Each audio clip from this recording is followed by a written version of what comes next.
Bicep tears and elbow flares are feared injuries among lifters.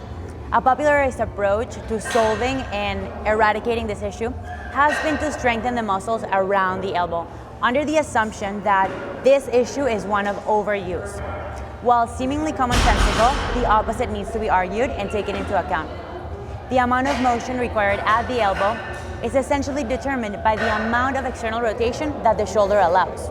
Meaning, if you have poor shoulder external rotation, this will increase the demand for supination and pronation required at the elbow. Most lifters, especially powerlifters and bodybuilders too, fail to do their due diligence when it comes to maintaining optimal range of motion at every single joint. And many make the mistake of restricting their focus only to the amount of motion they need to perform a certain movement. What happens is that as they accumulate training years and more muscle mass, their movement becomes more and more restricted as well. Now, every time they do a squat, their grip is going to start getting wider and wider to accommodate for the loss of motion at the shoulder, as well as the amount of discomfort experienced at the elbow. In addition, every time they do a deadlift, they fear for their life that their bicep remains fully attached to their arms during the pull. So, see if you can pass the supination test that I adopted from one of the Muscle Doc seminar. Are you able to supinate from the shoulder, or are you needed to complete the motion by torquing at your thumb? If the answer is no, see one of my favorite ways to improve shoulder external rotation and a great exercise to strengthen the bicep to make it as resilient as possible against deadlifts and pulls. Okay, so your first exercise is gonna be a doorway stretch PNF. So what you're gonna do, you're gonna put your arm at 90 degrees. Your elbow needs to be at the same level as your shoulder.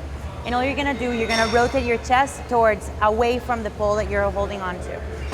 Then what you're gonna do from there, once you encounter resistance, I want you to press your hand and your elbow against the rack without moving your torso. So you're pushing against it, 5, 4, 3, 2, 1, and then you're gonna try to move further into the movement.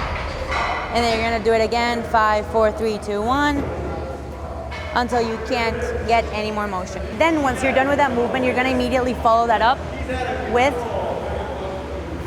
a wall angel. So for this one, you want your feet to be against the wall, your hips to be against the wall, and your elbows to be against the wall.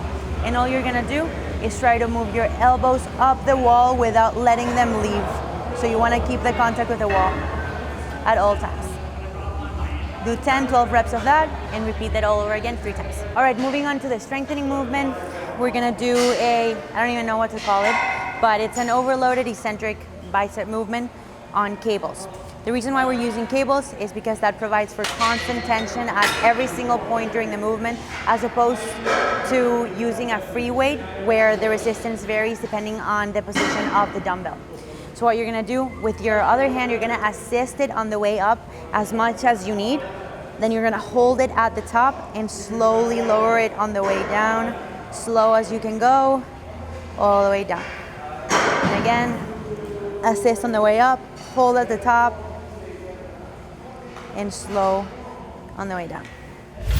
All right, I hope that helped clear some of the confusion around elbow and bicep injuries as far as misuse and overuse goes, and hope to see you guys tomorrow during my sticking point video in the conventional deadlift. Catch you guys then.